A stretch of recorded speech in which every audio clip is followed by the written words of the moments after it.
Sylvester Stallone is certainly an actor, isn't he? Great intro. Born in 1946, Jesus, he is one of the most recognizable and loved actors in all of film. Even if he started in his fair share of, like, Rhinestone, Driven, or Stop, or My Mom Will Shoot. That one's a classic. I've even seen a Stallone film I hated. Rambo, First Blood Part 2. I hate it not only because the performances are lifeless and stilted, the direction is bad, the effects are cheap, and the writing is stale, but because it takes an interesting character that was interesting. That was a real sentence I wrote in Microsoft Word, First Blood, that being Rambo, the main character, he used to be interesting, and turns him into a boring piece of dump. Rambo only killed 2 people in the first film, and he felt bad about it, but he didn't have a choice. It's in the world of survival. But in this film, he kills all the Vietnamese soldiers all willy-nilly like nothing. He used to be a sharp contrast to Stallone's other character, Rocky. Oh crap, I lost track. That was what I meant to talk about. Rocky. His most famous and franchise. Undisputably. A film that wasn't initially a success, but word spread so fast that it was good that it became a sleeper hit, becoming the highest grossing film of 1976. It brought Stallone into stardom when he was a near broke man who was so desperate for money, when he was homeless in 1970, he starred in a pork film that if I name, I feel like I will be put into a list.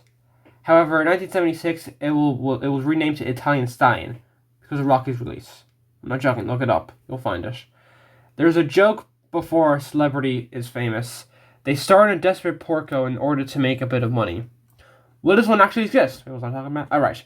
Stallone wrote Rocky after seeing a boxing match between Muhammad Ali and Chuck Wepner in 1975, and connected this film to a lot of his own life. Anyways, enough stalling. Time to talk about Rocky. Actually, another fun fact. The main character of Rocky is named after real-life boxer Rocky Marciano, who's mentioned in the film. Starting to sound like a nerd emoji, so let's just get this over before I damn myself. Rocky follows Rocky, what do you think? A down-on-his-luck boxer who partakes in cheap fights in order to make a few bucks. He lives in a small apartment in Philadelphia and has an affection for the pet store clerk Adrian Panino, played by Talia Shire, who is Francis Ford Coppola's sister and Nicolas Cage's aunt, who has an abusive, drunken, and abrasive older brother named Paulie, played by Burt Young. Boxing trainer Mickey Goldmill, played by Burgess Meredith, constantly insults Rocky for being a bum, as he also works for a loan shark named Tony Gazzo, played by Joe Spinell. Anyone remember Tony Gazzo? He was only in the first 2 films, primarily in the first.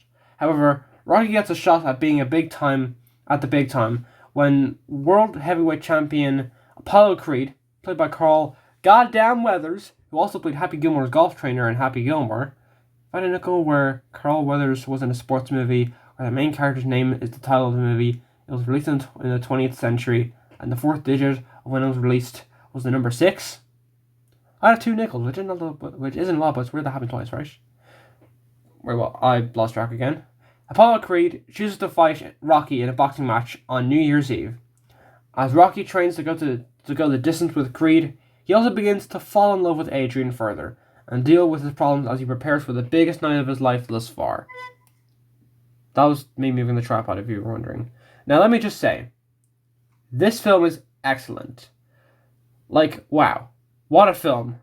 However, and this may be controversial, or nobody will care about that, this is not my favorite in the franchise. Wow, RichTRM has a controversial opinion. What a shocking revelation. Here's another shocking fact. Hitler was a bad person. Who would have guessed? Also, I'm pretty sure no one's going to care about this, but, self-deprecation is funny. Yeah, despite it being the only Rocky film to win Best Picture, winning it in 1977, along with Best Director and Best Film Editing, note to self, stop mentioning facts. I don't think it's the best Rocky film in my opinion. There's another Rocky film that I think is better, but we're not going to get into that. Don't watch the top 10 best films, in my opinion, the original one. That's just ignore that. But ignoring everything else, ignoring the sequels, Stallone, real life Stallone. Let's just focus on this film. Yes, fantastic. What else do you want me to say? The acting by everyone is on point. Stallone's writing feels incredibly genuine, especially when he connected to his real life. The editing for the boxing scenes is really good, although if I had to complain, it does look a tiny bit choppy. But this is 1976, and this film was made on a budget of around... It was not made on that budget, that's a lie. It used to be around like a $900,000 budget or something, but for some reason someone changed it. That's odd. But anyways, the direction is also really good. The film was directed by John G. Avildsen. Hopefully I pronounced that right. Who also directed the first 3 Karate Kid films and worked with Bill Conti on them as well. Who also worked on the soundtrack for this film as well. Note to self. Read the note to selves more often. Speaking of the soundtrack. Yes, iconic. What else do you want me to say? This is one of those films where everything about it has been said to the point where you can't think of anything else to say about it whatsoever. It's just that popular. Actually, that's a lie. I lied to you, as I always do. I can think of something else to say about it that no one else has said before. This scene I'm about to describe to you is uncomfortable. It's the scene of Rocky inviting Adrian into his apartment and then basically seducing her into doing the bonk with him. That scene has always tipped me the wrong way, even as a youngin'. I don't feel a romance beginning to bloom. I feel like I need to call the police. This scene really takes it down a bit for me. If not for this film would stand at a crisp 10 out of 10. But right now it stands at a number that will be revealed later. Yeah, that's right. Later.